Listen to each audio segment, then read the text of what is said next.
নমস্কার বন্ধুরা, আমি মনি রান্না পার্টিতে আবারও আপনাদের সবাইকে স্বাগত জানাই। চলে এসেছি আজকে একটা ডেজার্টের রেসিপি নিয়ে। মিষ্টি খেতে আমরা বাঙালিরা সবাই খুব ভালোবাসি, আর যদি এই মিষ্টি তৈরি করে নেওয়া যায় একদম হেলদি আর সুস্বাদুভাবে, তাহলে তো কোনো কথাই হবে না। আজ আমি এই মিষ্টিটা তৈরি করেছি একেবারে চিনি ছাড়া। আর আগেই বলে রাখি, আপনারা যারা ভাবেন যে মিষ্টি করা ভীষণই একটা শক্ত রান্না, সেটা কিন্তু মোটেই নয়। এই মিষ্টিটা আমি তৈরি করেছি শুধুমাত্র 15 মিনিটে। চলুন তাহলে আর বেশি দেরি না করে রান্নাটা ছটফট দেখে নিই। এই রান্নায় সবার প্রথমে আমি নিয়েছি ফুল ক্রিম দুধ। তবে এখানে বলে রাখি, আমি কিন্তু মোষের দুধ ব্যবহার করেছি। মোষের দুধ যদি না পাওয়া যায়, সেক্ষেত্রে আপনারা যে কোনো ফুল ক্রিম দুধ কিন্তু ব্যবহার করতে পারেন। ফুল ক্রিম দুধে করলে রান্নাটা মিষ্টিটা বেশি ভালো তৈরি হবে। এখানে আমি প্রায় 1 লিটার দুধ নিয়েছি। এবার দুধটা ফুটে আসা অবধি আমাদের একটু অপেক্ষা করে নিতে হবে। ওভেনের হিটটা একদম হাই করে দিয়েছি। 4 চা চামচ ভিনিগার আর 4 চা চামচ জলকে খুব ভালো মতো মিক্স করে সাইডে রেখে নেব। এই মিশ্রণটা আমাদের লাগবে ছানাটা কাটিয়ে নেবার জন্য। ভিনিগার আর জলটাকে একটু চামচ দিয়ে ভালো করে মিশিয়ে নিচ্ছি। ব্যাস, এবার এটা আমরা সাইডে রেখে নেব। এতক্ষণে দুধ মোটামুটি একটু ফুটে এসছে, তবে আমাদের দুধ কিন্তু ভালো মতো একটু ফুটিয়ে নিতে হবে। মাঝে মাঝে একটু খুন্তি দিয়ে ভালো করে নাড়াচাড়া করে নেব, যেহেতু ফুল ক্রিম মিল্ক তলা থেকে ধরে যাবার সম্ভাবনা থাকে। তবে চেষ্টা করবেন যতটা এটা অ্যাভয়েড করা যায়। ভালো করে একটু নাড়াচাড়া করছি। আর এখানে নিশ্চয়ই দেখতে পাচ্ছেন আমি ওভেনের হিটটাকে এখন মিডিয়ামে করে দিয়েছি। যেহেতু খুব হাই হিটে রান্না করলে তলা থেকে ধরে যাচ্ছিল, তাই জন্য ওভেনের হিটটা আমি এখানে মিডিয়াম করে রান্নাটা করছিলাম। মাঝে মাঝে নিজের হিসেব মতো ওভেনের হিটটা আপনারা কম বা বেশি করে নেবেন। এবার যখন দেখবেন দুধ ভালো মতো ফুটে এসছে, তখন এর মধ্যে দিয়ে দিতে হবে ভিনিগারের মিশ্রণটা। তলা থেকে ধরে যাবার কারণে নিশ্চয়ই দেখতে পাচ্ছেন দুধের মধ্যে কালো সর এসে গেছে। তবে এটা থাকলে কিন্তু টেস্টে খুব বেশি কোনো চেঞ্জ হবে না। ভালো করে সব কিছুকে একটু মিক্স করে নেব। আর নিশ্চয়ই দেখতে পাচ্ছেন ওভেনের হিট এই পর্যায়ে আমি একদম লোতে রেখেছি। এবার আমি চেষ্টা করছি এই যে দুধের সরগুলো যেগুলো এসছিল, এটা আমি তুলে ফেলে দেবার। যতটা সম্ভব চেষ্টা করবেন এই কালো সরগুলো অ্যাভয়েড করবার।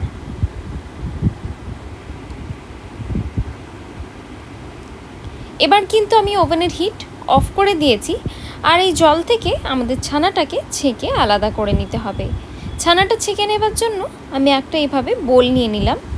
এর মধ্যে দিয়ে দেব একটা সুতির কাপড়। এবার এই পুরো ছানার মিশ্রণটা আমি এর মধ্যে ঢেলে নেব।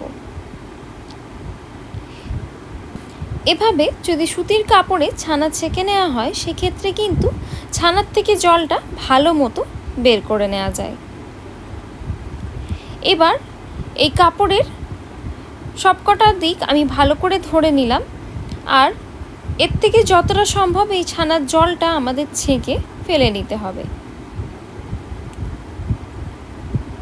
তবে খুব বেশি কিন্তু এটা চাপবেন না, নাহলে ছানাটা খুব ড্রাই হয়ে যাবে।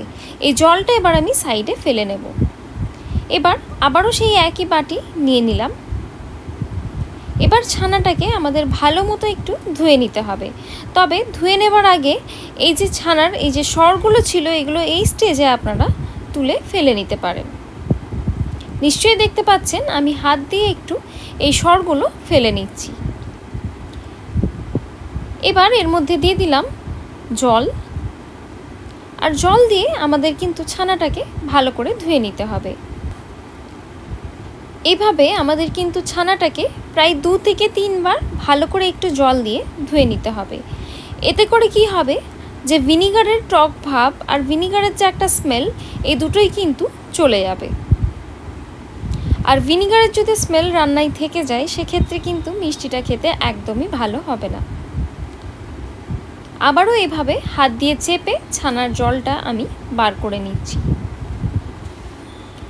নিশ্চয়ই দেখতে পাচ্ছেন আমি এটাকে হাত দিয়ে হালকা হালকা করে চাপছি, যাতে করে এর থেকে সব জলটা না বেরিয়ে যায় আর ছানাটা খুব বেশি ড্রাই না হয়ে যায়।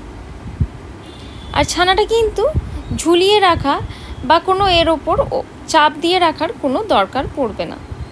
এবার একটা মিক্সার গ্রাইন্ডার জার নিয়ে নিলাম আর এর মধ্যে দিয়ে দিলাম ছানাটা। এবার এর মধ্যে এক এক করে কটা ইনগ্রিডিয়েন্ট দিয়ে নেব। সবার প্রথমে দেব কিছু ফ্রেশ এলাচের গুঁড়ো।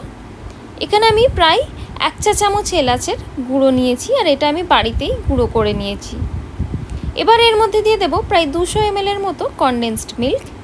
এখানে মিষ্টির জন্য আমি কিন্তু শুধুমাত্র কনডেন্সড মিল্কই ব্যবহার করেছি, কোনো রকম চিনি বা গুড় ব্যবহার করার কোনো প্রয়োজন নেই। এবার এটার একটা স্মুথ পেস্ট আমাদের করে নিতে হবে। কোনো রকম জল বা দুধের কিন্তু ব্যবহার আমি করছি না। নিশ্চয়ই দেখতে পাচ্ছেন পেস্টটা ঠিক কেমন কনসিস্টেন্সির হয়ে তৈরি হয়েছে। এবার এভাবে কটা অ্যালুমিনিয়ামের বাটি নিয়ে নিচ্ছি। এভাবে যদি ডিসপোজেবল বাটি নেবেন সেক্ষেত্রে কিন্তু মিষ্টিটা একটু দেখতে বেশি ভালো হবে। তবে আপনারা চাইলে অবশ্যই বাড়িতে থাকা স্টিলের বাটিও ব্যবহার করতে পারেন। যেহেতু আমি এগুলোকে স্টিম করব সেজন্য আমি এখানে কিন্তু একটা বাটিতে 2টো করে সেট অ্যাকচুয়ালি বাটি নিয়ে নিয়েছি। এবার এই মিশ্রণটা একটু একটু করে আমি মোট 3টে বাটিতে ঢেলে নিচ্ছি। ওপর থেকে ছড়িয়ে দেব কিছু জাফরান।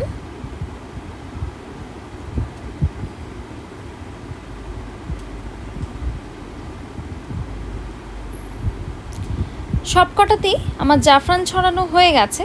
এবার ভালো করে কিন্তু আমাদের চাপাটা দিয়ে নিতে হবে। এই চাপা দেওয়ার প্রসেসটা কিন্তু একটু কেয়ারফুলি করবেন, কারণ যদি চাপা ভালো করে না পড়ে সেক্ষেত্রে ভেতরে স্টিমের জলটা চলে যাবে আর মিষ্টিটা খেতে ভালো লাগবে না।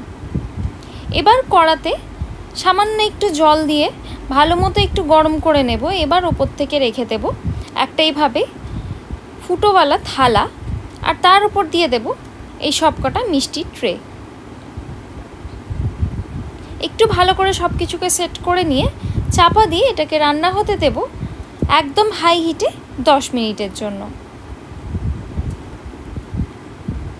মনে রাখবেন আমাদের কিন্তু এটাকে একেবারে হাই হিটে স্টিম দিয়ে নিতে হবে।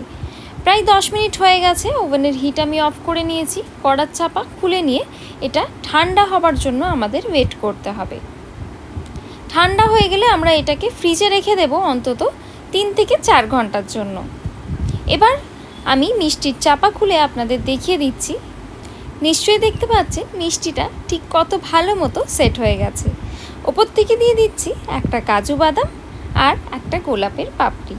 ব্যাস, তাহলেই আমাদের কিন্তু এই মিষ্টি সার্ভ করবার জন্য একদম রেডি। আমি একটু কেটে আপনাদের দেখিয়ে দিই মিষ্টিটা ঠিক কেমন তৈরি হয়েছে। নিশ্চয়ই দেখতে পাচ্ছেন টেক্সচারটা ঠিক কতটা ভালো হয়েছে। এটা কিন্তু খেতে অসাধারণ হয়।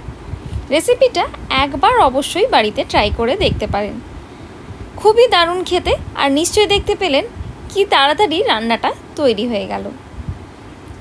বাড়িতে থাকা দুধ যদি কখনো কেটে যায় তখন ছানাটা না ফেলে দিয়ে এভাবে একবার মিষ্টি অবশ্যই ট্রাই করে দেখতে পারেন। আর তা না হলে এই সোজা মিষ্টির একটা রান্না অবশ্যই একবার বাড়িতে ট্রাই করে দেখবেন। আশা করছি আমার আজকের এই রেসিপি আপনাদের ভালো লেগে থাকবে। ভালো লেগে থাকলে লাইক, শেয়ার, সাবস্ক্রাইব করবেন। দেখা হবে আবারও একটা নতুন রেসিপি নিয়ে। ততক্ষণের জন্য ধন্যবাদ। Happy cooking.